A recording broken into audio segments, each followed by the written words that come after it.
Hello, and welcome to Coaching Conversations with Sherry. Please get a great cup of coffee or your favorite cup of tea, lean in, and get ready to grow.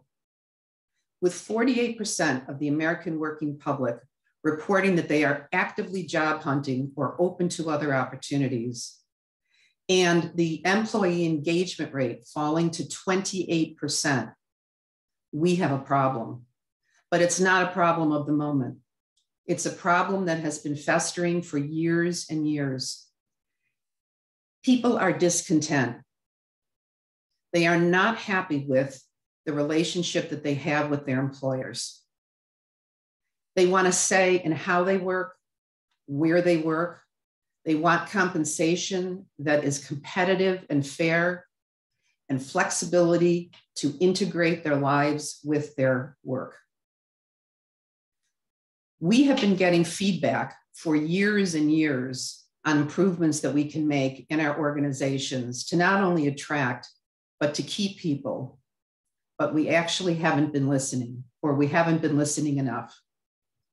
People do not see enough improvement in their working relationship with their employer, and they are going other places to find it. While it's not a problem of the moment, it's an incredible opportunity to redesign the very nature of work in a very progressive way that engages people like never before. What we now know through neuroscience is that our brain, this beautiful operating system, was not designed for thinking. It was designed actually to keep ourselves safe. And since the brain is connected with the body, it's designed to regulate the amount of energy that we need to protect and defend ourselves. And here's the thing about feedback.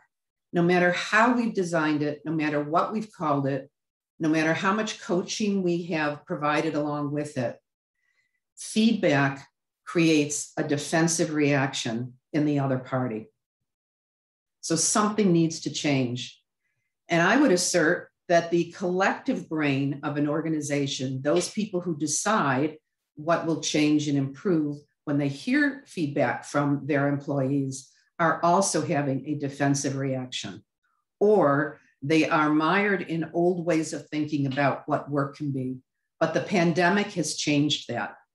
It has shown us that we can work in new ways, learn to connect with people in new ways, and in fact, has provided so many opportunities for new ways to develop ourselves so that we can make those connections with people who are working all over the world. But here's an idea. We have been designing strategies for years, and without a strategic initiative or a strategic goal, of course, very few things happen. But I think we've outgrown our current strategic frameworks. And here's what I mean. A classic strategic framework has a mission, a vision, values, a customer value proposition. It identifies the value impact the organization wants to have, how to meet the customer needs, and a winning proposition of why customers should come and spend their money with our products and services. It identifies internal process improvements, and of course, a talent and culture component of how we attract and retain people to serve that vision and mission. I don't think it's enough. I think we need to create a value proposition, a winning proposition for our relationship with our people and the way in which we work. Values plus behavior equals culture. And if we haven't been listening, then it's time for leaders to hold themselves accountable for the new ways in which we can work and the ways in which people are asking us to work. I believe we can re-engage our workforces. I think we can become much more flexible in that relationship. I'm talking with clients who have gone to unlimited time off. Yes, unlimited time off, because they're hiring the right people with the right values. They're giving a lot more flexibility in terms of where they work and the hours they work.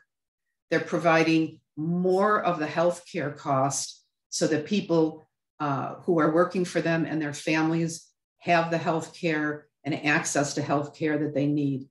That's among many, many things we can do to redesign if we have a strategic goal. So I offer that for your consideration today. We can do this, and we may just redesign a brand new way to work that will take us into a successful future. In our next Lead for Good cohort, which will kick off in the spring, we will be looking at those progressive ways to work. We will be looking at DEI and the role that diversity plays in taking us to the future and some very important best practices. We'll be looking at the neuroscience of leadership and how we can make the best decisions by integrating the right and left hemispheres of the brain and activating our prefrontal cortex or our executive function for good for all. And of course, we will be learning how to invest in our people by coaching them and their development. I look forward to hearing from you and the improvements you're making. Until next time, I'm Sherry McCardle.